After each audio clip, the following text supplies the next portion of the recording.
percent.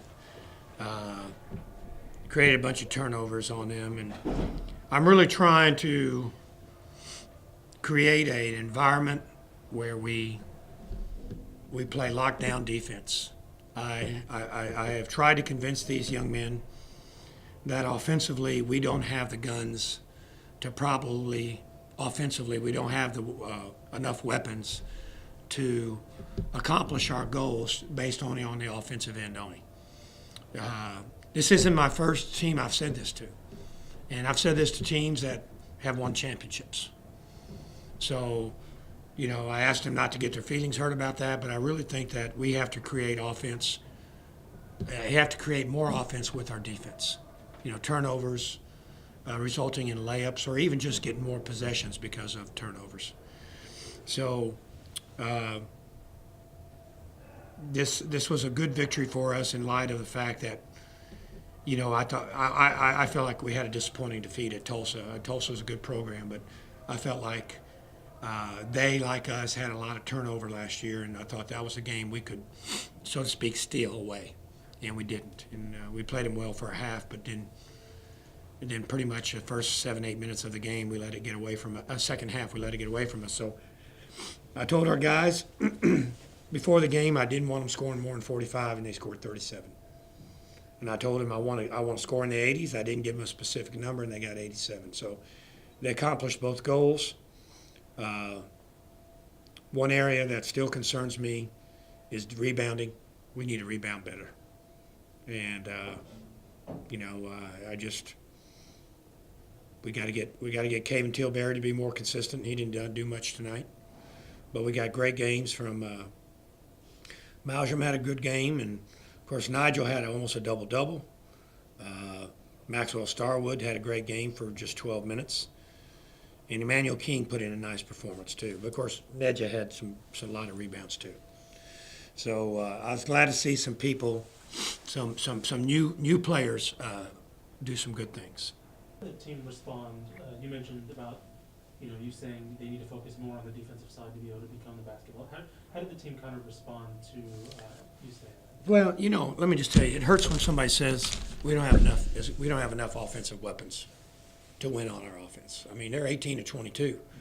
I would imagine that there's still some guys dreaming of the NBA in that room. So that does not maybe sit very well with them. But I'm going to be honest with them.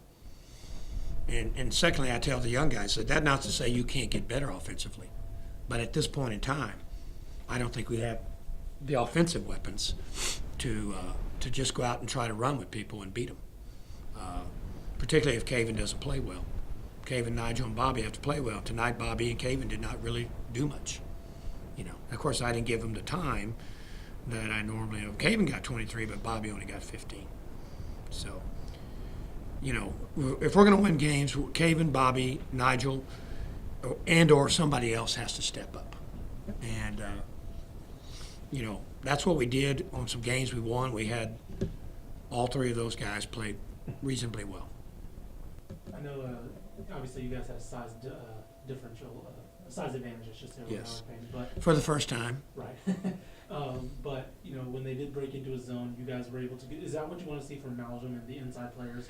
Oh, sure. Right now, one of our problems in the first 11 games, first 10 games. I'm sorry. This was 11th. Is that we have not had an inside presence, and in Hawaii, Emmanuel King had a very good game, if I remember correctly. But we really have had we far too infrequently. We've not had a good offensive performance from our inside game.